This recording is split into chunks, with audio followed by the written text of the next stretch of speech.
आरती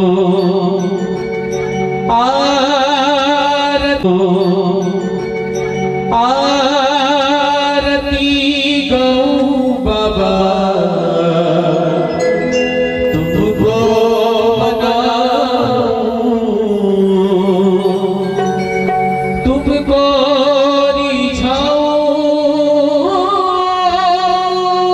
बाबा, तुमको बनाऊं।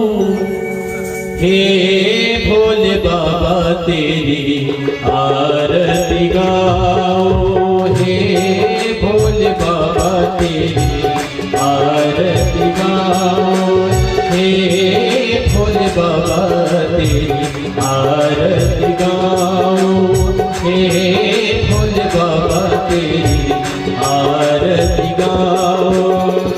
आरती गाऊं बाबा तुमको रिझाऊं, तुमको रिझाऊं बाबा, तुमको मनाऊं। श्री हे भोले बाबा तेरी आरती गाओ, पशुपतिनाथ तेरी आरती गाओ।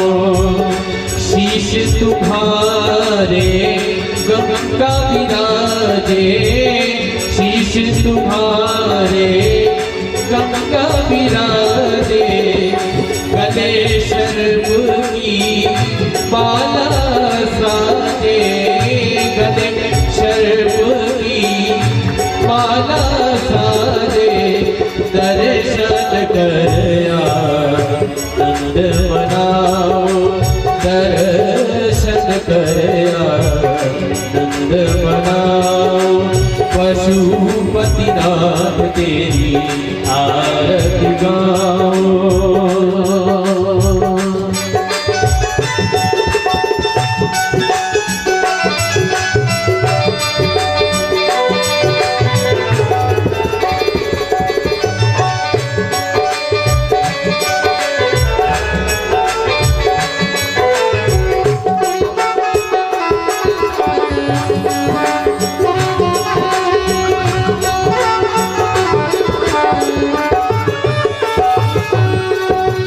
भस्मयंग बागंबर सोहे, भस्मयंग बागंबर सोहे। कर त्रिशूल और डमरू सोहे, कर त्रिशूल और डमरू सोहे। उसी रूप में बलि बन जाओ, हे भोले बाबा तेरी आरती गाओ। आरती गाऊं बाबा तुमको रिझाऊं, तुमको मनाऊं बाबा, तुमको रिझाऊं। श्री हे भोले बाबा तेरी आरती गाओ, हे भोले बाबा तेरी आरती गाओ। पशुपतिनाथ तेरी आरती गाओ, हे शिव शंकर तेरी आरती गाओ, हे अभरदानी तेरी आरती गाओ। कर्पूर गौरव करुणावतार संसार सारं भुजगेन्द्रहार। सदा वसन्तं हृदयारविन्दे भव भवानी शैलं नमामि। त्वमेव माता च पिता त्वमेव, त्वमेव बन्धुः च सखा त्वमेव, त्वमेव वीर्या द्रविणं त्वमेव, त्वमेव सर्वं मम देव देव। मन्दारमाला पुष्पायकाय, कपालमाला कुण्डलीकराय, विद्याम्बराय च दिगम्बराय, नमः शिवाय च नमः शिवाय। सभी भक्त दोनों हाथ और उठा के ताली की सेवा करेंगे। कैसे करेंगे? हरे राम राम राम हरे हरे हरे कृष्ण हरे कृष्ण कृष्ण कृष्ण हरे हरे। हरे राम राम राम हरे हरे हरे कृष्ण हरे कृष्ण कृष्ण कृष्ण हरे हरे। हरे राम राम हरे हरे हरे कृष्ण हरे कृष्ण कृष्ण कृष्ण हरे हरे। हरे राम राम हरे हरे कृष्ण हरे कृष्ण कृष्ण हरे हरे। हरे राम राम हरे हरे कृष्ण हरे कृष्ण कृष्ण हरे हरे। कृष्ण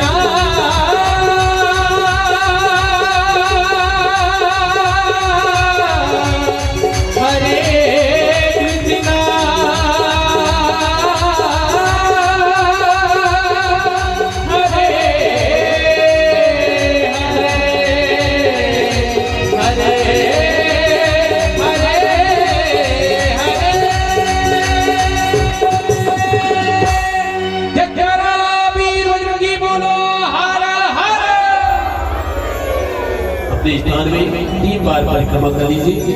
ओम यानी गानी जवाबानी जन्मांतरज्ञानी तानि सर्वाणि नश्यन्ति दक्षिणा पदे पदे।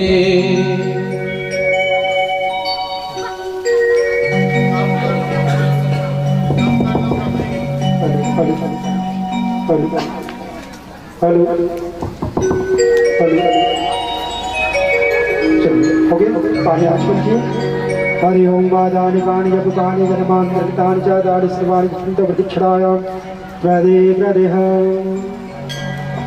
हाँ आरती थाली दे दो, आप लोग आरती ले लो, आरती घुमा दो सबको। पुष्प रख लो हाथ में, मंत्र पुष्पांजलि अर्पित कर लो। चलिए पुष्प हाथ में रख लीजिए। बोली यज्ञदेव भगवान की जय, बोले श्री महापुराण की जय। हाँ पुष्प हाथ में रख लीजिए। हरि ओम नमः सर्वेताय स्वाहा। आरती आप लोग पहले ले लीजिए। हाँ चलिए आरती सबको दिखा दीजिए। ट्रस्ट के सदस्य आप लोग ध्यान दें। चलिए आप लोग पुष्प हाथ में रख लीजिए, हाथ जोड़ लीजिए, मंत्र पुष्पांजलि अर्पित करिए। बोले शिव महापुराण की जय, यज्ञदेव भगवान की जय, साम देवता की जय। हरे ओम नमः सर्वेताय च जगाधत्वाय साष्टांगं प्राणमस्ते प्रयत्नं मया कृतं। पापहं पापकर्माणं परमात्मा पातु मां पार्वतीनाथं। सर्वपापो हरो आह्वानं न जनामि शरणं पूजा च न जनामि सख्यं परमेश्वरा। मंत्रेणं गानं भक्तिहीनं श्रेष्ठं यद्भूतितं महादेवं परिपूर्णं तदस्तुभ्यः। सद्गुरुसायिनमयि महादेवाय धीमहि तन्नो रुद्रो प्रचोदयात्। जगेन्द्रकमादं तदेव सारधर्माणि प्रथमान्य सन्नादीनाकं वैवानस्यं यत्र गुरुभिषाद्य शान्तिर्देवं नानासुगन्धपुष्पाणि यथा कालभवानि च मन्त्रपुष्पाञ्जलिमक्तानं ग्रहाणं परमेश्वर कायेन वाचा मनसेन बुद्ध्यात्मनं करोति यज्ञाचलं महादेवाय शम्भवः। बोले शंकर भगवान की जय, शिव महापुराण की जय, स्थान देवता की जय, ग्राम के समस्त देवी देवताओं की जय, अपने अपने माता पिता की जय, अपने अपने गुरु गोविंद की जय, गौ माता की जय, सर्वे ब्राह्मण देवताओं की जय। बोल बम का नारा है, बोल बम का नारा है, बोल बम का नारा है। बोलिए नमः पार्वतीपते हर हर महादेव की। बोलिए अमरेश्वर महादेव की, शिव महापुराण की।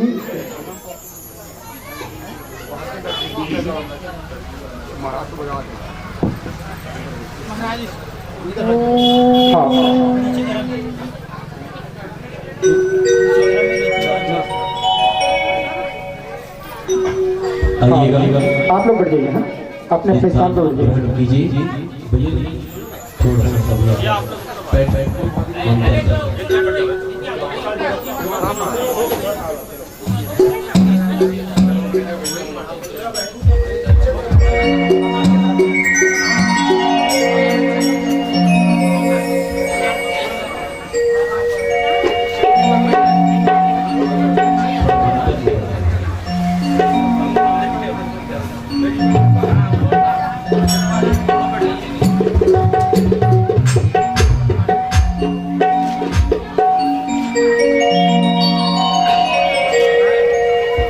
आइए सभी भक्तजनों से निवेदन है, हनुमान चालीसा मेरे ख्याल से सभी को याद है, तो आइए हनुमान जी को याद करते हुए भगवान भोलेनाथ के रुद्र अवतार हनुमान जी महाराज का एक प्यारा सा चालीसा के बाद कार्यक्रम को गति प्रदान देंगे। तो एक बार निवेदन है आप सभी भक्त हनुमान जी महाराज के नाम से एक बार जोरदार जयकारा हो जाए।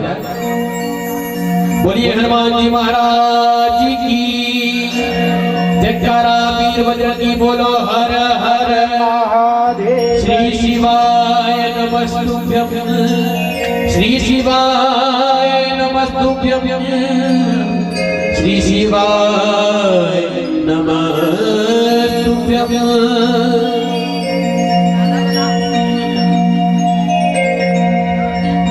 ओ सीतारा सीतारा गौरे गौरे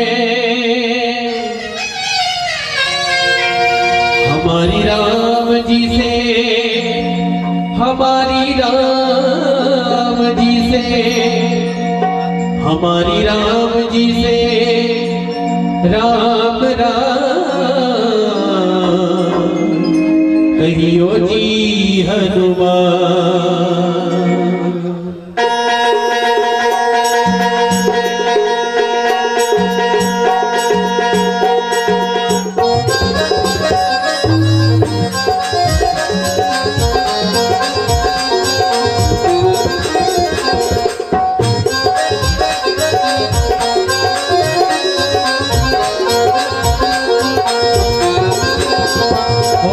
सीताराम सीताराम गौरे गौरे, सीताराम सीताराम गौरे राम। हमारी राम जी से, हमारी राम जी से, हमारी राम जी से, राम राम कहियो जी हनुमान। हमारी राम जी से, राम राम कहियो जी हनुमान। देखिए खाली बात बैठ जाइए, निवेदन है बढ़िया, दोनों हाथ और उठा के ताली की सेवा करते हुए कहेंगे क्या हो सीताराम सीताराम गौरे गौरे, सीताराम सीताराम गौरे गौरे। श्री गुरु चरण सरोज रज, निज मन मुकुर सुधार। परिणो रघुवर विमल जस, जो धायक चार। बुद्धहीन तनु जान के, सुमिरो पवन कुमार। बल बुद्धि विद्या देहु मोहि, हरहु कलेश विकार। सीताराम सीताराम गौरे गौरे, सीताराम सीताराम गौरे गौरे, सीताराम सीताराम गौरे गौरे। जय हनुमान ज्ञान गुण सागर, जय कपीस तिहुँ लोको उजागर। राम दूत अतुलित बलधाम, अंजनी पुत्र पवन सुत नामा। महावीर विक्रम बजरंगी, सुमति निवार सुमति के संगी। अंजन वरण विराज सुबेसा, कानन कुंडल कुंडली। हाथ वज्र ध्वजा विराजे, कांधे मूंज जनेऊ साज। शंकर सुवन केसरी नंदन, तेज प्रताप महाजगवंत। विद्यावान गुणी अति चातुर, राम काज करिबे को आतुर। प्रभु चरित्र सुनिबे को रसिया, राम लखन सीता मन बंधन। विश्व रूप धरि सियहि दिखावा, विकट रूप धरि लंक जरावा। देव रूप धरि असुर संहारे, रामचंद्र के काज सवारे। लाए संजीवन लखन जियाए, श्री रघुवीर हरषि उर लाए। रघुपति कीन्ही बहुत बड़ाई, तुम मम प्रिय भरत सिंह। बदन तुम रोज गावे, अति कहि त्रिपुटी कंठ लगावे। सनकादिक ब्रह्मादि मुनीसा, नारद सारद सहित ईसा। हमारी राम जी को, हमारी राम जी को, हमारी राम जी को, राम राम कहियो जी हनुमान। ओ सीताराम सीताराम गौरे गौरे, सीताराम सीताराम गौरे गौरे।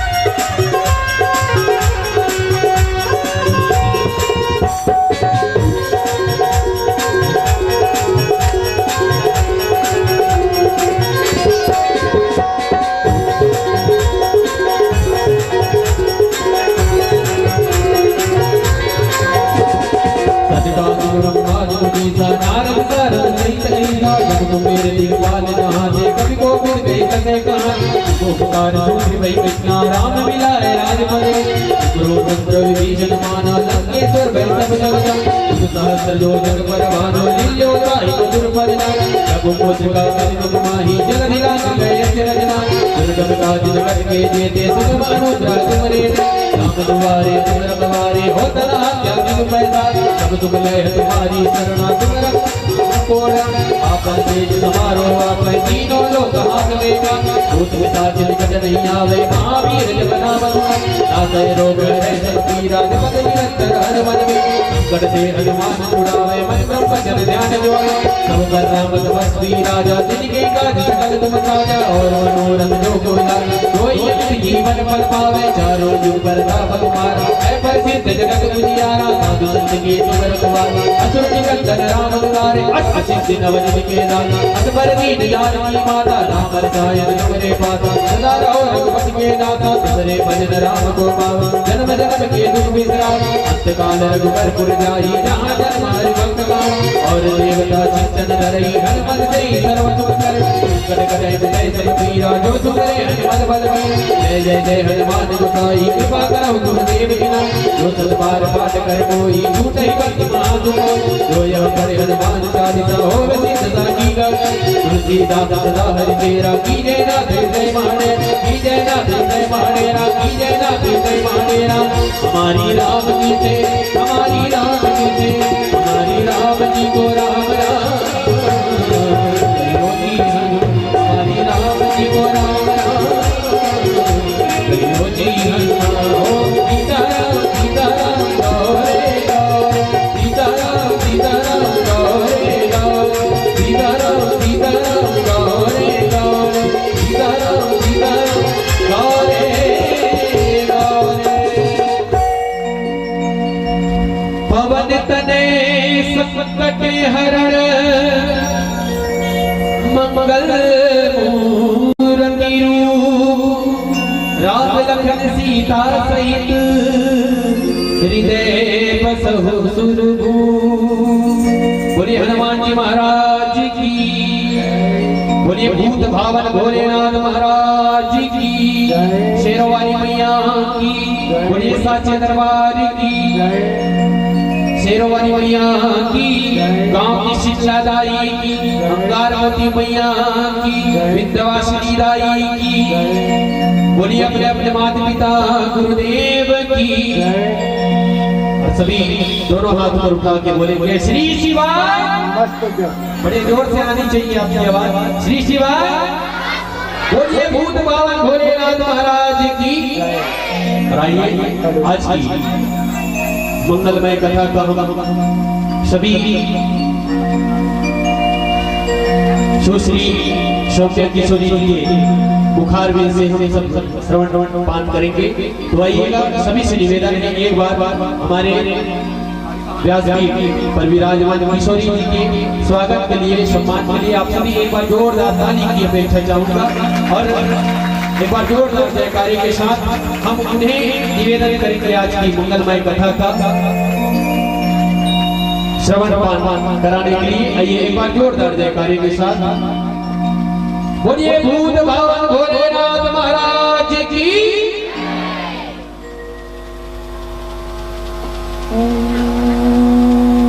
स्वस्ति श्री गणेशाय नमः ओम श्री सरस्वत्यै नमः श्री शिवाय नमस्तुभ्यं बोलिए श्री शिव महापुराण की बोलिए श्री भोलेनाथ की जय बोलिए चिंता हरण महादेव की बोलिए श्री वृंदावन बिहारी लाल की श्री राधा रानी की हर हर महादेव हर हर महादेव हर हर महादेव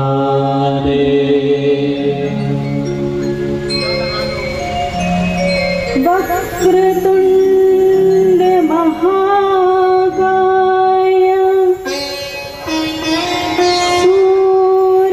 सूर्यकोटि समप्रभा निर्विघ्नं कुरु मे देव सर्वकारेषु सर्वदा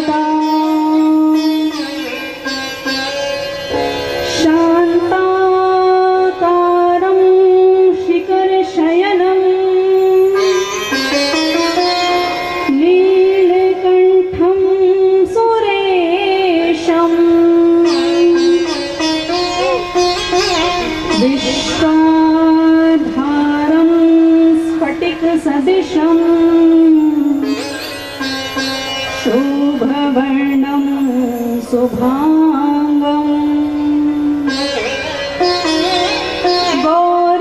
गौरीकान्तं प्रियतनयनम्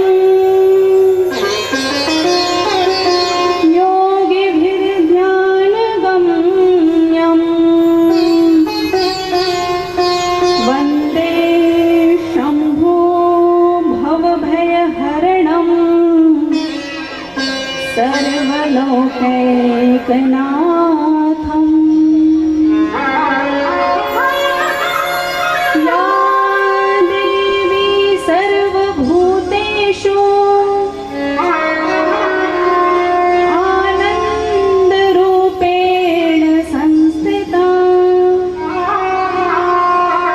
नमस्तस्यै नमस्तस्यै नमस्तस्यै नमो नमः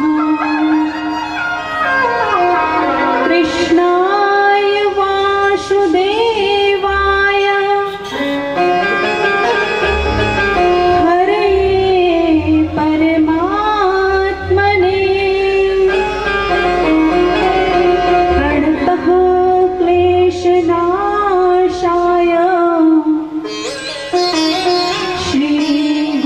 श्रीगोविन्दाय नमो नमः माधुर्यरससम्पूर्णां माधवमनमोहिनीं महाभाविनीमग्नां तां मधुराधं नमामहि गुरुर्ब्रह्मा गुरुर्विष्णु गुरुर्देवो महेश्वरः गुरुर्साक्षात् परब्रह्मा तस्मै श्री गुरुवे नमः नीरावलम्बस्य मामवलम्बम् विपाटितशेषु विपत्कदम्बम्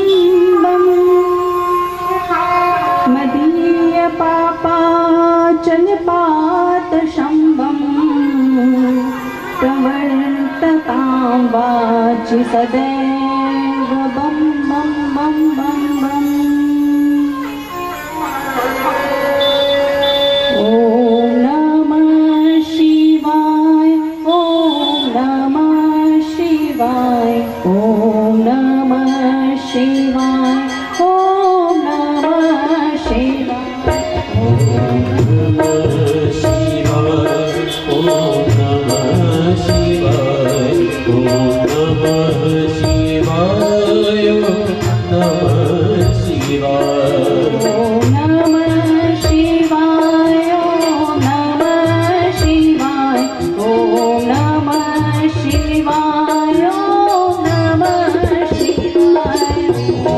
नमः शिवाय ॐ नमः शिवाय ॐ नमः शिवाय ॐ नमः शिवाय ॐ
परम पावन भक्तवत्सल कृपा सिंधु भूत भावन महादेव के चरणों में कोटि कोटि दंडवत प्रणाम। उनकी वांगमय स्वरूप श्री शिव महापुराण की कथा के चरणों में कोटि कोटि दंडवत प्रणाम। भोलेनाथ माँ पार्वती, राजा रामचंद्र, जानकी मैया, श्री हनुमंत लाल के चरणों में कोटि कोटि दंडवत प्रणाम। श्री वृंदावन बिहारी लाल के चरणों में, श्री चैन बिहारी लाल के चरणों में, श्री राधा रानी के चरणों में कोटि कोटि दंडवत प्रणाम। कथा में आवाहित पूज्य प्रतिमंडल के चरणों में कोटि कोटि दंडवत प्रणाम। और आप सभी जो इस कथा में श्रोता के रूप में उपस्थित हैं, आप सभी चलते फिरते शिव स्वरूप हैं। आप सभी वंदनीय हैं। आप सभी को व्यासपीठ की ओर से सादर नमन, प्रणाम, वंदन।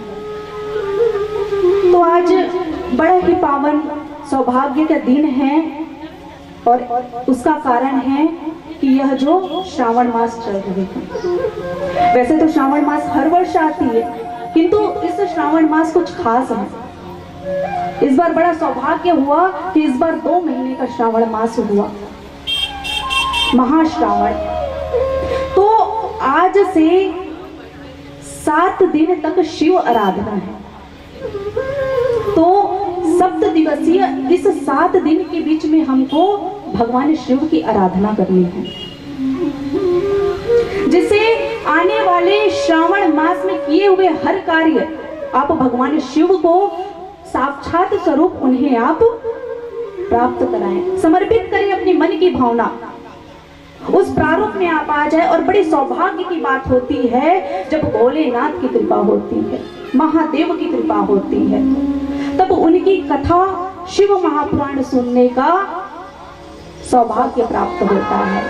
और महात्मा में ऐसा वर्णन है कि जो शिव कथा श्रवण करता है वो साक्षात शिव स्वरूप है, यानी जो शिव कथा श्रवण कर ले वो साक्षात शिव स्वरूप है। तो आज बड़ा सौभाग्य के दिन है और आज शिव महापुराण के सुंदर आयोजन, श्रवण, चिंतन, मनन करने का सौभाग्य प्राप्त हुआ। लेकिन शिव कथा तो सभी श्रवण करते हैं, लेकिन शिव तत्व को जानने का, शिव को जानने का, क्योंकि कई लोगों के मन में भ्रांति है भगवान शिव को लेकर कि जैसे कि आप वैष्णव जन के पास जाएं तो नारायण ही हमारे लिए सबसे बड़े हैं, भगवान कृष्ण ही हमारे लिए सब कुछ है। हम भोलेनाथ से नहीं हैं, हम भोलेनाथ को नहीं मानते। तो कई लोगों के मन में ये भ्रांति है। तो याद रखिए, बिना भोलेनाथ के जीवन में आए आप जीवन की सफलता की ओर नहीं बढ़ सकते।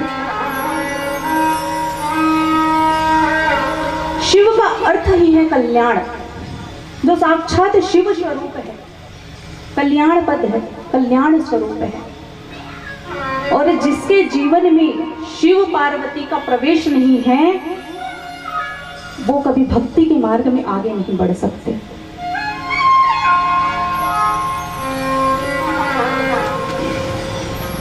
और अति शुक्ति होगी कहते हुए कि यह जो कथा है, यह जो भोलेनाथ से ही रामायण की उत्पत्ति हुई, भोलेनाथ माँ पार्वती से ही श्रीमद् भागवत की उत्पत्ति हुई है, भोलेनाथ माँ पार्वती से ही यंत्र तंत्र ज्योतिष शास्त्र उत्पत्ति हुई है, भोलेनाथ माँ पार्वती से ही योग की उत्पत्ति हुई है। और दुनिया भर में जितने भी साधन आध्यात्मिक है, यह सब शिव पार्वती का ही देन है। और इन्हें बिना जीवन में अपनाया भक्ति के मार्ग में आगे कैसे बढ़ सकते हैं। शिव पार्वती कहते हैं शाम का समय जब होता है उस समय शिव पार्वती का भ्रमण का समय होता है। और शास्त्र कहती है संध्या काले च संप्राप्ते चतुर कर्माणि वर्जय, संध्या काल के समय सूर्य जब अस्त होती है तो उस समय चार कर्म निषेध है। चार कर्म भूल कर भी संध्या काल के समय नहीं करना चाहिए। और ये चार चीजें कौन कौन सी हैं? क्योंकि शिव पार्वती का ये भ्रमण का समय है, इसलिए संध्या काले च संप्राप्ते चतुर कर्माणि वर्जयेत्। पहला आहार, दूसरा निद्रा, तीसरा मैथुनम और चौथा स्व अध्याय विशेषता। तो जब सूर्य डूब रहा हो, सूर्य अस्त्र हो रहा हो, जिस समय संध्या वेला नजदीक हो, तो उस समय आहार नहीं करना चाहिए, नहीं तो रोग का भय है, रोग हो जाता है। निद्रा नहीं लेनी चाहिए संध्या काल के समय। अगर कोई अधिक कष्ट हो, शारीरिक पीड़ा हो, तो आप क्षमा याचना करके लेट सकते हैं, अन्यथा नहीं तो जीवन में धन की कमी होती है, जीवन में दरिद्रता आ जाएगी। और संध्या काल के समय वेद आदि शास्त्र का अध्ययन नहीं करना चाहिए, उस समय आराधना का समय है। तो आहार, निद्रा और स्व अध्याय। संध्या काल के समय संतान उत्पत्ति की कोई भी कर्म संध्या काल के समय यानी मैथुनम नहीं करना चाहिए, नहीं तो क्रूर दुष्ट संतान की प्राप्ति होती है और जो पूरे वंश को नष्ट कर देती है, वैसे दुर्बुद्धि संतान प्राप्ति होती है। तो ये भोलेनाथ का भ्रमण का समय है, तो इस समय ये चार कार्य नहीं करना चाहिए। लेकिन संध्या काल के समय भोलेनाथ माँ पार्वती भ्रमण करने निकलते हैं। ये दुनिया के पहले देवता है जो घूमने के लिए निकलते हैं, वरना विष्णु जी शेषनाग के सैया पर लक्ष्मी जी पैर ही दबाती रहती है और राधा कृष्ण कभी गोलोक धाम कुंज वंज को छोड़कर कभी बाहर नहीं आते। तो ये दुनिया के पहले देवता हैं जो घूमने के लिए, सृष्टि से मिलने के लिए निकलते हैं। तो उस समय भोलेनाथ आते हैं, जैसे कि हमारे जगन्नाथ जी महाराज जो अभी साल में एक बार यात्रा निकलती है, अभी कुछ दिन पहले निकली, जो जाकर के दर्शन नहीं कर सकता चलो घर घर हम ही दर्शन कराते हैं। तो भोलेनाथ भी आते हैं। याद रखिए हमारे जीवन के भी एक दिन संध्या हो, हमारी भी एक दिन संध्या होगी और ये संध्या का समय कब इतना निकट आ जाएगा हमें पता ही नहीं चलेगा। तो कितना अच्छा होगा उस समय शिव पार्वती का हमारे जीवन में पदार्पण हो जाए। कितने ऐसे लोग होते हैं, आपने अपने जीवन में देखा भी होगा कि वो कभी मंदिर नहीं जाते, अपितु तानी अवश्य भी ऐसा होता होगा कि लोगों की प्रभु के प्रति उल्लास खत्म हो जाती है। ये उल्लास कभी खत्म नहीं होना चाहिए, निरंतरता होनी चाहिए। और बिना श्रद्धा, बिना भगवत मार्ग खुले आप भक्ति के मार्ग में आगे नहीं बढ़ सकते। और बिना विश्वास भगवान भक्ति के आपके जीवन में भक्ति की मार्ग नहीं खुल सकते। तो ये जो आप ये जो शिव महापुराण जो आप सुन रहे हैं, ये कोई साधारण ग्रंथ नहीं है। ये भगवान भोलेनाथ के मुख से निकला हुआ ग्रंथ है, जो भगवान भोलेनाथ ने नंदीश्वर को सुनाई थी। हर ग्रंथ का एक परंपरा है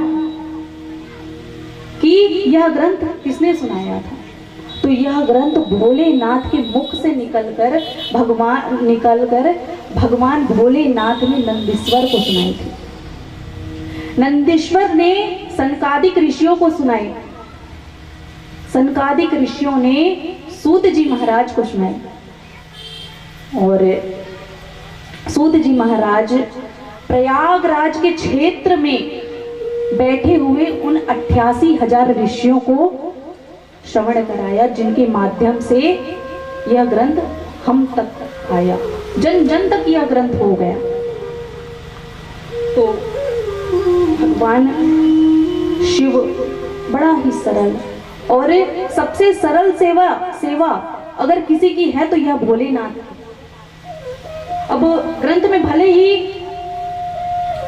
कितनी सारी चीजें हैं कि 1000 बेलपत्र चढ़ाओ ये मिलेगा, 2 मुख के बेलपत्र चढ़ाओ ये मिलेगा, 6 मुख के बेलपत्र चढ़ाओ ये मिलेगा, गन्ने का रस चढ़ाओ ये मिलेगा, सरसों का दीप चढ़ाओ ये मिलेगा। लेकिन अगर किसी के पास कुछ भी ना हो, तो ये सामग्री किसी के पास भी अगर ना हो तो कहा बस एक बार कोई महादेव बोल दे तो उसकी सारी यूं ही की सेवा है। महाराज भोलेनाथ सबको अर्पण कर देते हैं। महादेव महादेव महादेव त्रयोविदे, 3 बार यदि कोई महादेव महादेव महादेव बोल दे तो एक में तो भोलेनाथ मुक्ति दे देते हैं। जो मुक्ति इतनी आसानी से नहीं मिलती, कितनी परिश्रम करनी पड़ती है, कितनी साधना, कितनी कर्म बंधन से छूटना पड़ता है, वो भोलेनाथ एक महादेव में मुक्ति दे देते हैं। और दूसरे भोलेनाथ में तो भोलेनाथ ऋणी हो जाते हैं, और तीसरे तो भी रखा हुआ। हर हर महादेव, हर हर महादेव, हर हर महादेव। भोलेनाथ अत्यंत दयालु, अत्यंत कृपालु। देखिए महाराज, ये सारी ऋतुएं, ये सारी सृष्टि भोलेनाथ की सेवा ही तो कर रही है। अब कई लोग कहते हैं कि हम साल के 365 दिन भले ही व्यस्त रहें, लेकिन ये जो श्रावण मास चल रही है ना, उसमें हम लक की सेवा करते हैं भोलेनाथ की। तो फिर आप बाकी के 11 दिन कहाँ रहते हैं? कई लोग कहते हैं कि जो पुरुषोत्तम मास आता है ना, जो अभी चल रहा है, तो उसमें उस 1 महीने में हम लक की पूजा करते हैं, तो फिर बाकी के इतने दिन आप क्या करते हैं? तो ये निरंतरता टूटनी नहीं चाहिए। अगर ये निरंतरता टूट गई तो फिर से उतना ही अथक प्रयास है, फिर से उतनी ही पूर्ति करनी पड़ेगी। और ये जो सारी ऋतुएं हैं, ये भोलेनाथ की सेवा ही तो कर रही हैं। जब जल की वर्षा होती है तो भोलेनाथ का सेवा ही तो करें, जल अभिषेक होता है। और ये सारी ऋतुएं, ग्रीष्म, वर्षा, शरद, बसंत, ये सारी भोलेनाथ की सेवा ही तो कर रही है।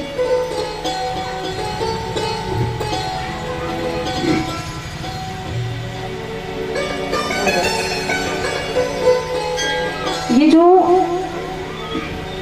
अब कई बार होता है, देखो ये जो है हमारा जीवन एक लय में चल रही है।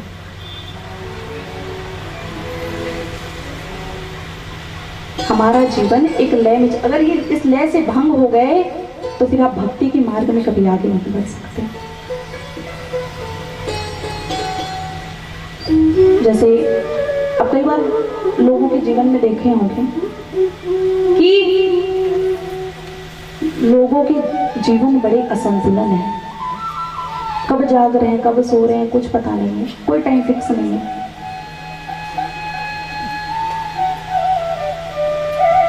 जाग रहे हैं सुबह 5 बजे, जग रहे हैं 10 बजे, और रात्रि में बहाना कर देते हैं कि नींद नहीं आ रही। तो ये लय से भंग है। इच्छा नहीं है फिर भी खाए जा रहे हैं। भोजन आवश्यक है शरीर को चलाने के लिए, लेकिन अत्यधिक ज्यादा शरीर को कष्ट देना तो ये शरीर की नाराजगी बताएगी। बीमार पड़ जाएंगे, डॉक्टर के पास जाना पड़ेगा, बड़े से बड़े बीमारी ग्रस्त कर लेती है। इसलिए लय में रहना चाहिए। अब कभी आपने कभी देखा है कि किसी जवान को पैदा होते हुए हमेशा बाल ही पैदा होते हैं, जैसे कि बाल ही पैदा होगा, बच्चे होंगे, बड़े होंगे, वृद्ध होंगे, फिर मृत्यु। ये जीवन मरण सब लय में ही तो है। तो और जिसने इस लय के साथ साथ कदम बढ़ाए हैं वही उच्च अवस्था तक जा सकता है। इसलिए महादेव योगीश्वर है। योगी हमेशा लय पर रहता है। योगी का रहन सहन, खाना पीना, सब व्यवहार सब लय में ही तो है। और इन 7 दिनों में बहुत कुछ सीखना है हमें भोलेनाथ से, बहुत कुछ उपयोगी है। किस प्रकार से योगी होना चाहिए, इसलिए भोलेनाथ का एक नाम है, एक स्वरूप है मृत्युंजय। जिसने मृत्यु पर जय प्राप्त किया हो।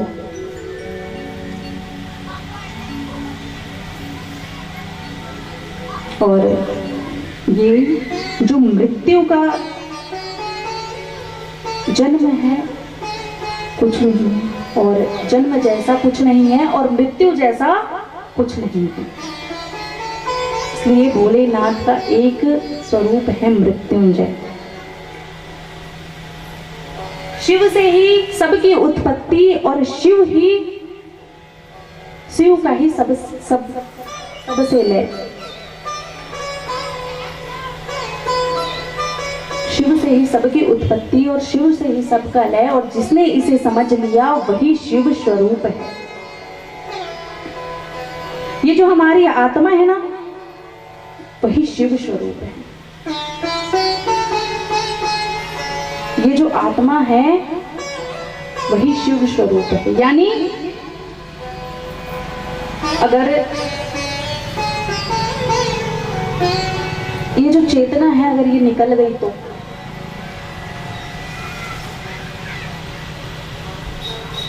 ये जो चेतना है ये अगर निकल गई तो ये जो शिव है यानी एक मात्रा भी अगर निकल गया, सिर्फ ई, तो क्या बच जाएगा?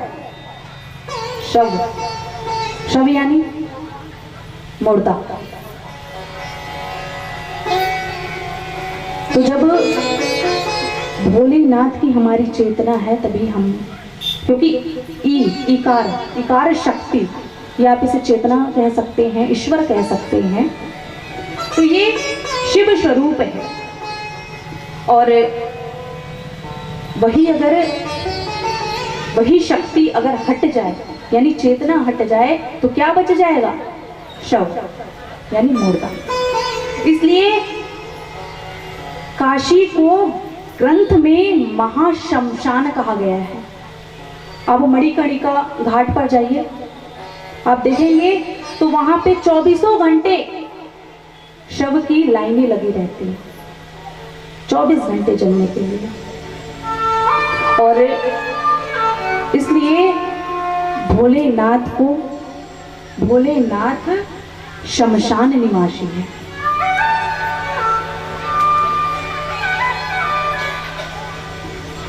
क्योंकि भोलेनाथ का जो एक काशी, क्योंकि ये जो काशी है ये भोलेनाथ के त्रिशूल पर खड़ी। ये जो काशी है ये भोलेनाथ के त्रिशूल पर है, और बड़ा सुंदर भाव है कि वो जहाँ शिव जी विचरण करते हैं उस भूमि को काशी कहते हैं। शिव महापुराण के महात्म का हम अवलोकन कर रहे हैं, क्योंकि किसी भी ग्रंथ का आरंभ करने से पूर्व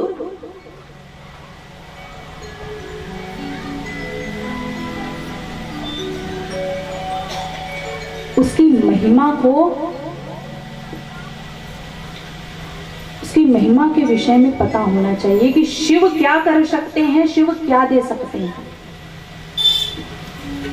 और क्योंकि महात्म से महिमा को जान सकते हैं, इस शिव महापुराण की महिमा को जान सकते हैं।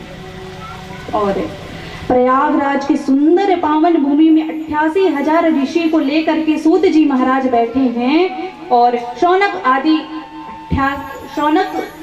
जी गुरु के रूप में बैठे हैं। और प्रयागराज की भूमि में और कहते हैं जहां यज्ञ हो, कोई सत्कर्म हो, कोई पूजा अर्चना हो आदि हो, वहां सत्संग की विशेषता है। क्यों आवश्यक है? इसे हम ऐसे समझते हैं, जैसे कि हमारी आंख है, ये जो हमारे कपड़े हैं, ये दाग हैं, ये हमारी आंखें हमको दिखा सकती हैं। लेकिन अगर जो आंखें के इतने करीब है हमारी माथे, क्या ये आंख हमें ये माथे दिखा सकती है? क्या नहीं दिखा सकती। आंख के जो इतने करीब है दांत, क्या आप उसे देख सकते हैं? नहीं देख सकते। हाँ, भले आप जीविया निकाल करके देखेंगे तो फिर भी नहीं देखेंगे, कोशिश करो, नहीं देखेंगे। लेकिन अगर आप दर्पण का सहारा ले लें तो वो दर्पण आपकी आंख से अपने आप को आप निहार सकते हैं। उसी प्रकार भगवान हमारे आंखों के इतने नजदीक हैं, लेकिन हमारी आंखें उन्हें देख नहीं सकती, हमारी मति उन्हें देख नहीं सकती, ये जो मन है उसे नहीं देख सकता। तो ये कौन दिखाएगा? बोले दर्पण। ये शास्त्र, रामायण कथा, शिव महापुराण की कथा, भगवत कथा, ये ग्रंथ जो दर्शन कराते हैं अपने आप को देखो तुम कौन हो। तो यहाँ सूत जी महाराज आए हैं, सभी ऋषियों ने इनका पूजन किया है और सभी ने प्रश्न किया, हे सूत महाप्राज्ञ सर्व सिद्धांत विप्रभो आख्याहि मे कथा सारम पुराणा विश्रेष्टतः सपुत्रायश्च सद्भक्तेर विवेको वर्धते कथम् श्वविकार निराशश्च सज्जने क्रियते कथम्। सभी ऋषि हाथ जोड़ करके कहते हैं, महाराज, हे सूत महाप्राज्ञ, आप बड़े बुद्धिमान हैं, हमारे जीवन में अज्ञानता को नष्ट करके आप ज्ञान की प्रकाश डालिए। क्योंकि इस कलयुग में ऐसे जीव होंगे जो वृत्ति को छोड़कर, मनुष्य को छोड़कर असुर वृत्ति जी रहे होंगे। तो किस प्रकार से हम जीवन में आए और सदाचार का, किस प्रकार से हम जीवन में आए और सदाचार हमारे जीवन में आए। सदाचार का अर्थ है जीवन में अच्छे आचरण आना। अब जरा विचार कीजिए कि एक सद्गुण लाने के लिए लोग प्रैक्टिस करते हैं, बड़ी बड़ी सेशन में जाते हैं कि हमें ये चीज़ें सीखना है, इस हमें अभ्यास कराइए। तो वो भी कहते हैं कि इस चीज़ को कंटिन्यू करो तो निरंतरता अभ्यास बढ़ेगी। अच्छा जीवन में आचरण, जब आप शास्त्रों का श्रवण करते हैं और शास्त्र जो आपको आचरण बताए उन पर हम सब आचरण करते हैं, जीवन में लाते हैं तो ये सदाचार बन जाता है। दुर्गुणों को आने में समय नहीं लगता, किंतु सद्गुण को जाने में क्षण भर बहुत समय लगता है।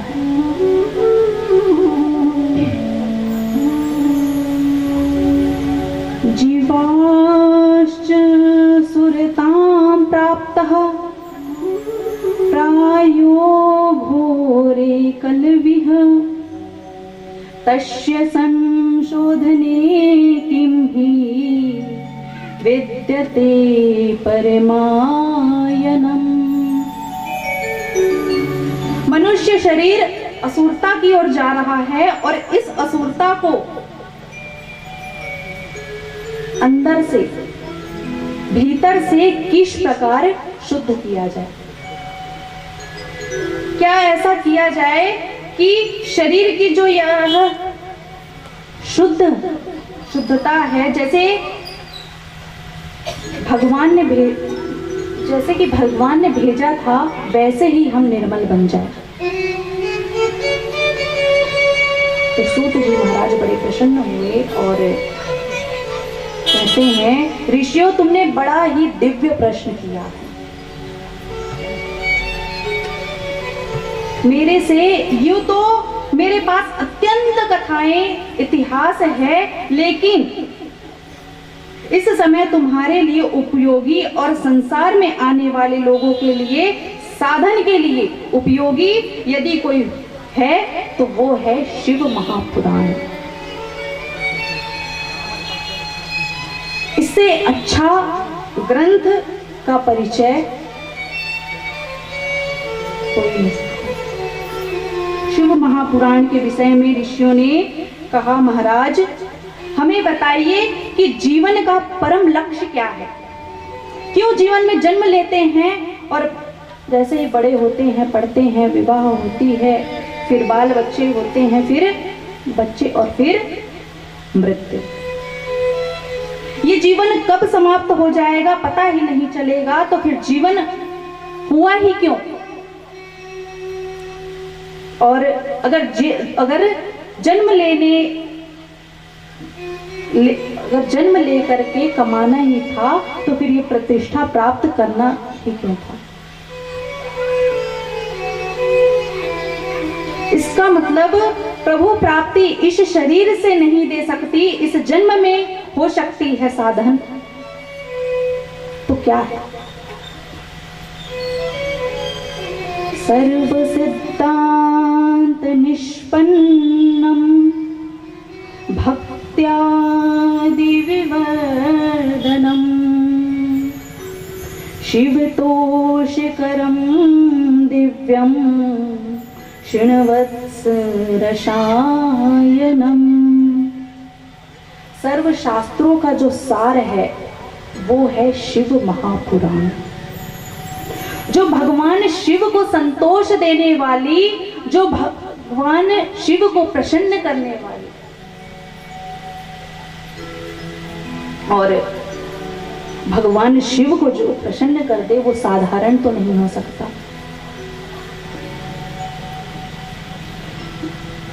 इसलिए शिव महापुराण के विषय में कहा गया है शास्त्र के महात्म में कि शिव महापुराण को जो आप सभी अभी श्रवण कर रहे हैं, यही ऊंची आवाज तक यदि घर घर में, आजकल तो सुविधाएं हो गई हैं वैज्ञानिक से कि आजकल अपने घर में आप टीवी के माध्यम से, यूट्यूब के माध्यम से, मीडिया के माध्यम से आप घर घर में श्रवण कर सकते हैं। लेकिन जो शिव महापुराण को श्रवण कर सकता है, जो शिव महापुराण को श्रवण करता है और जो शिव महापुराण की वो क्षेत्र, वो शिव महापुराण के वो क्षेत्र में अगर कथा श्रवण करने को प्राप्त होता है, जिस क्षेत्र में कथा होती है, जिस क्षेत्र में शब्द पढ़ते हैं, वो स्थान पवित्र हो जाता है।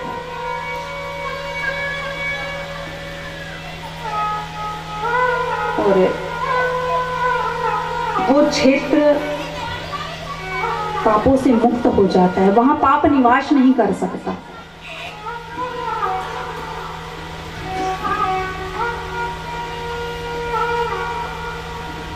तो यहाँ ऋषियों ने श्री सूत जी महाराज से कहते हैं,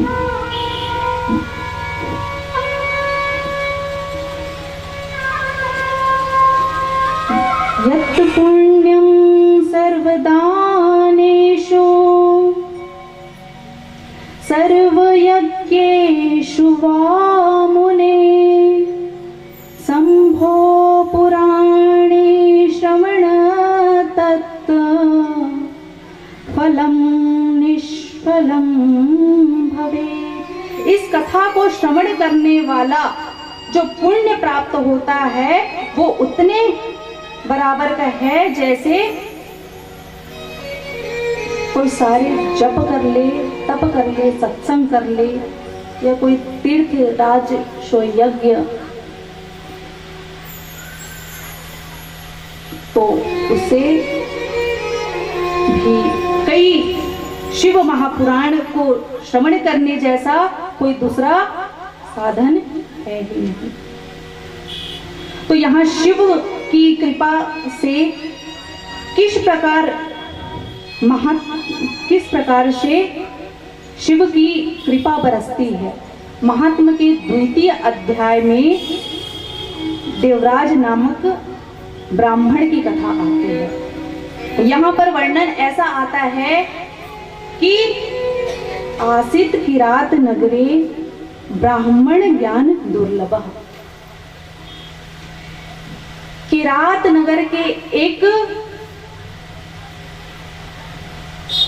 किरात नाम के एक नगर में एक ब्राह्मण रहता था जिसका नाम था देवराज। अब कथा को मैं ज्यादा विस्तार में नहीं लूंगी। तो ये जो किरात नगर में ये जो ब्राह्मण था देवराज, किरात नाम से ही आप समझ गए होंगे, किरात यानी भील। ये भीलों की बस्ती में रहता था और वहां भीलों की ही चलती थी। ऐसा नहीं है कि केवल भील ही रहते थे, वहां पे ब्राह्मण, क्षत्रिय सभी रहते थे। तो ये जो ब्राह्मण था ये ज्ञान से दुर्बल था।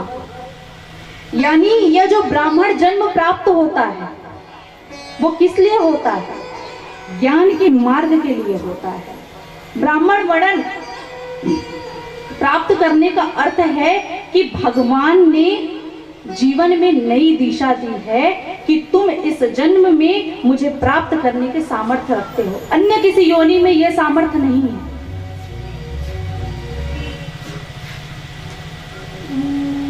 और जो ब्राह्मण वर्ण में भी कभी अध्यात्म की ओर जीवन ना जाए, ब्राह्मण की और कभी मन ना जाए, तो वो जीते जी ब्राह्मण के वर्ण में ब्रह्म हत्या लगती है। तो यहाँ ये सबसे दुर्बल, ना कोई गायत्री, ना कोई सत्कर्म, ना कोई जीवन में नाम जप सत्संग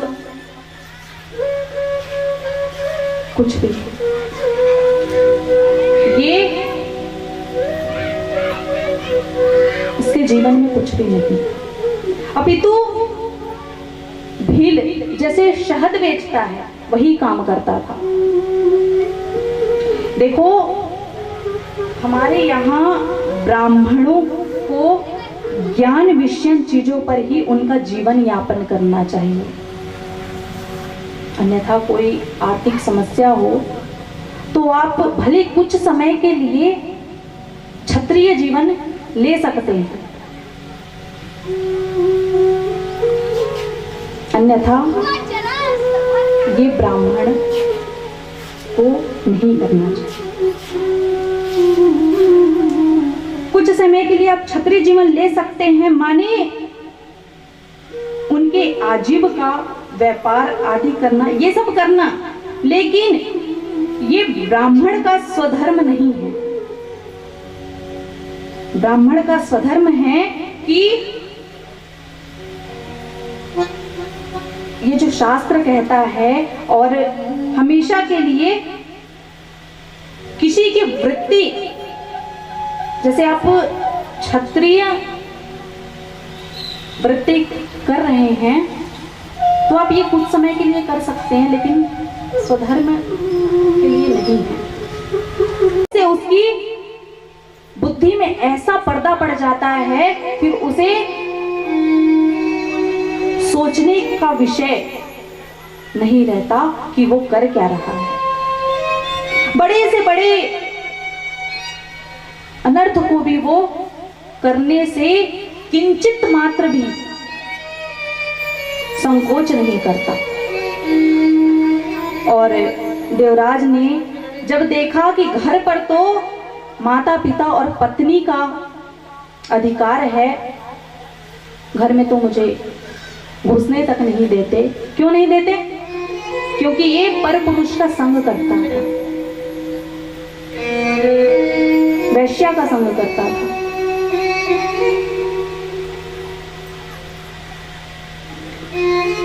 तो ये रात्रि में माता पिता और पत्नी की हत्या कर दिया, और जो भी उसने धन कमाए थे, धन प्राप्त किया, वो सब ले जाकर के वैश्या को दे दिया।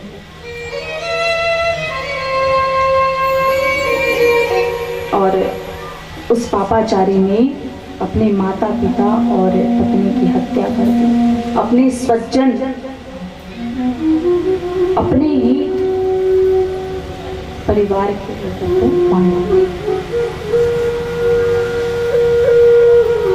तो याद रखिए, जीवन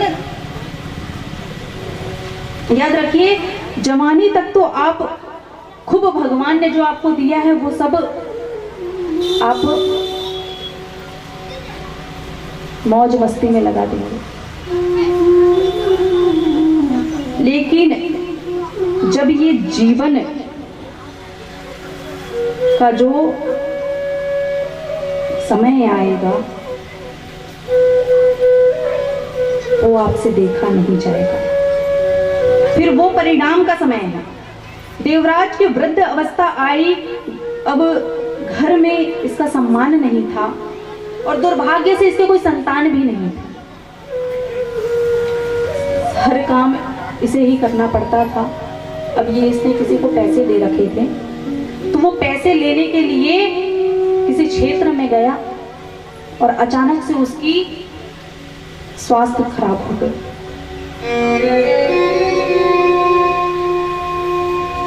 अब पहले धर्मशाला होता था जगहों में, आजकल तो होटल हो गए हैं, गेस्ट हाउस। तो कितना बड़ा सुंदर नाम है धर्मशाला। यहाँ आप 4 दिन ही रहेंगे, उसके बाद जब वहां से जाना होगा, 4 दिन ही वहां रहे और वहां के सारे रजाई गद्दे सारा आप यूज किए। उसके बाद वो सारी चीजें आपको छोड़ करके जाना होगा। उसी प्रकार ये हमारा जीवन है। ये जो हमारे सारे सामग्री है, जो भी है, जो हमें प्राप्त है, ये सबको हमें छोड़कर जाना ही होगा।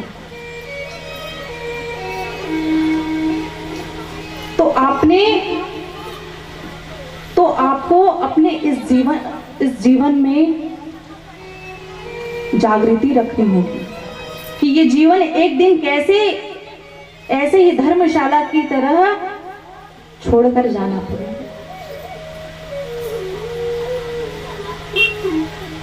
तो ये जो देवराज ब्राह्मण था, ये उस धर्मशाला में रुका और अचानक से तब स्वास्थ्य खराब हो गई, तो उसे एक कमरा दे दिया गया। वहीं पे वो बैठ गया, वहीं पे वो लेट गया। ना वो करवट ले पा रहा है, ना उठ पा रहा है, ना बैठ पा रहा है, वो वहीं पर बैठा है, वहीं रूम पर ही है। अब अचानक से ऐसा सौभाग्य हुआ कि उसी धर्मशाला में शिवालय था, जहां पे शिव महापुराण की कथा हो रही थी। अब आप भले ही आंखों को बंद कर सकते हैं, जिस चीज को नहीं देखने वो आंखों को बंद, लेकिन आप कान को कैसे बंद कर सकते हैं? तो ना चाहते हुए भी ये देवराज ब्राह्मण के कान में शिव पुराण की कथा पढ़ती ही रही और उसने 7 दिन तक शिव महापुराण की कथा को श्रवण किया, ना चाहते हुए। अब जब और उस देश में किसी नगर में था, तो वहां पे अनजाना शहर था, कोई नहीं था, भूखा प्यासा, और प्राण जैसे ही निकलने के लिए हुए तो वो जो उसके बुरे कार्य कर्म थे वो सब उसके निकट आ गए और उसने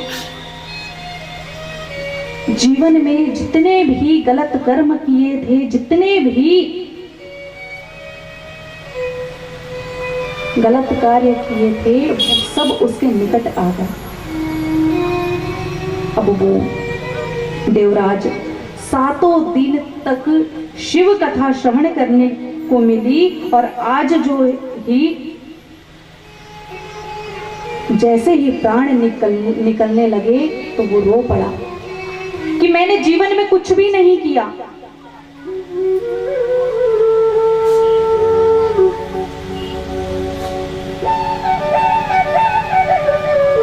और जैसे ही प्राण निकलने वाले थे तो उसने सिर्फ महादेव महादेव महादेव, मैंने महादेव महादेव महादेव, मैंने जीवन में कुछ भी नहीं किया, मैं बड़ा ही पापी हूँ। तो अब जैसे ही इसके प्राण निकले तो यम के दूत आए इसे लेने के लिए। अब क्योंकि जब यम के दूत इसे लेकर गए तो शिव गणों ने इसे चारों तरफ से घेर लिया और कहा, क्योंकि इसने जब प्राण निकल रही थी तो इसने महादेव का नाम लिया था, महादेव महादेव महादेव। तो शिव गण यमदूतों से लड़ने लगे। तब यमराज आया और कहा कि जिसके जीवन के अंत समय में प्रभु का नाम निकला हो वो साधारण थोड़ी ना हो सकता है। यानी उसके जीवन के सारे कर्म बंधन प्रभु में छटा है, प्रभु से हटा है, तब जाकर के प्रभु का नाम निकलता है। प्रभु का नाम इतनी आसानी से नहीं निकलता जब तक आप अभ्यास नहीं करेंगे जीवन में, जब तक आप निरंतर नाम जप नहीं करेंगे तो इतनी आसानी से प्रभु का नाम नहीं निकलता।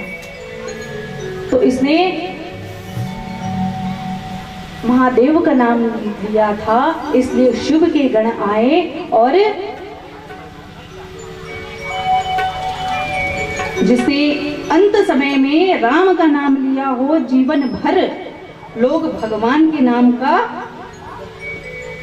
जाप करते हैं तो नहीं होगा। तो यहाँ इसके मुख से प्रभु का 3 बार नाम निकला, तो ये साधारण नहीं था, अपितु महादेव की कृपा इसके ऊपर बरस गई थी, भोलेनाथ की कृपा इस पर बरस गई थी। तो इसने तो भोलेनाथ ने इसे अपना लिया, इसलिए निरंतर जाप करना चाहिए, नाम जाप करो।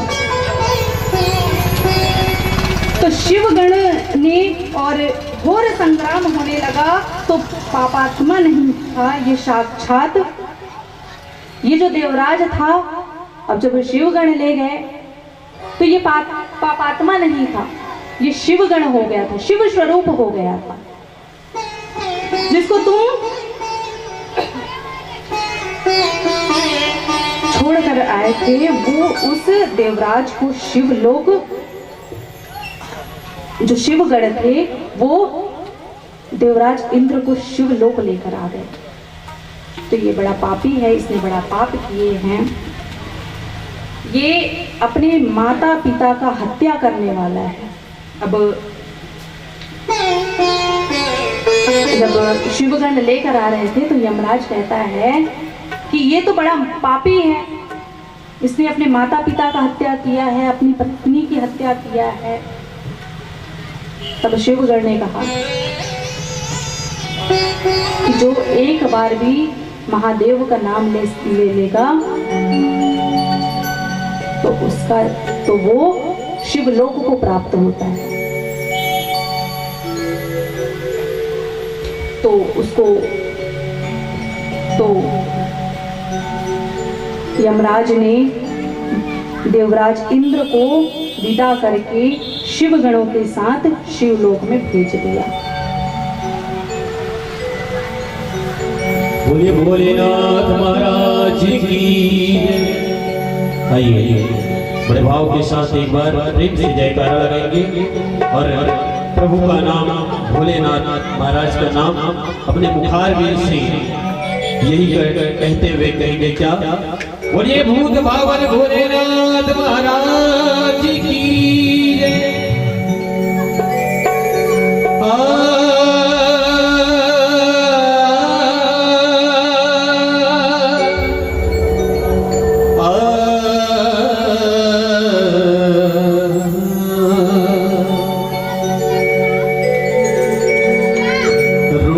थोड़ा थोड़ा बाबा का भजन कर ले, रोज थोड़ा थोड़ा भोले का भजन कर ले।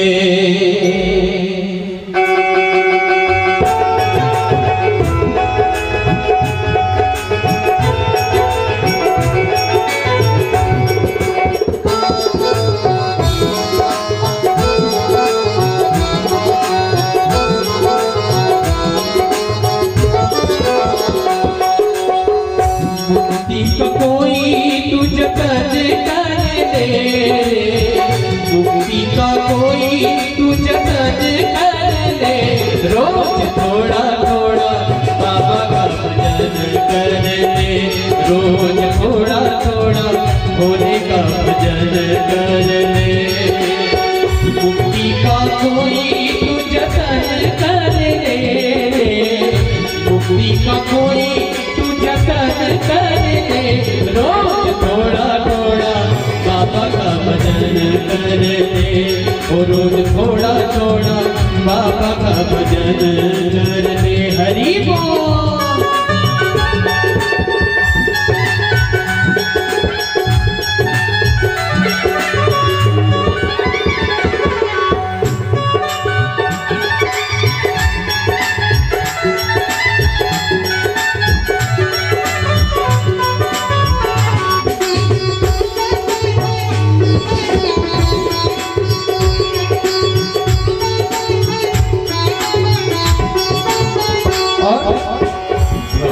करेगा तो बड़ा ही सुख पाएगा, भक्ति करेगा तो बड़ा ही सुख पाएगा।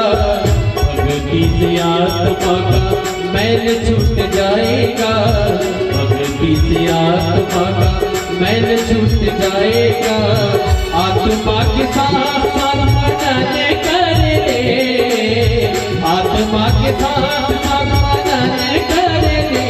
रोज थोड़ा थोड़ा बाबा का भजन कर ले, और रोज थोड़ा थोड़ा भोले का भजन कर ले।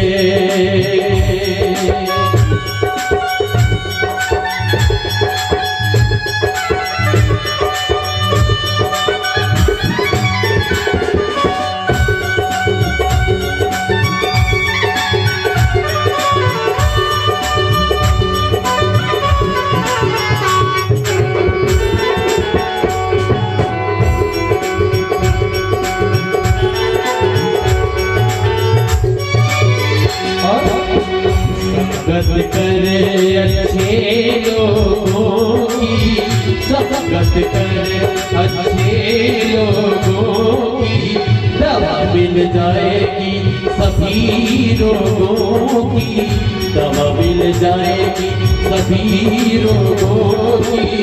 जिंदगी को अपनी चमन कर दे, जिंदगी को अपनी चमन कर दे।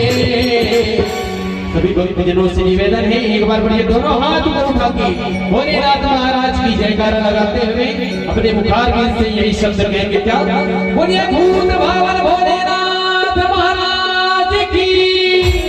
और हाथ उठाए रहिए, ताली की सेवा करते रहेंगे तो बड़ा ही आनंद आएगा।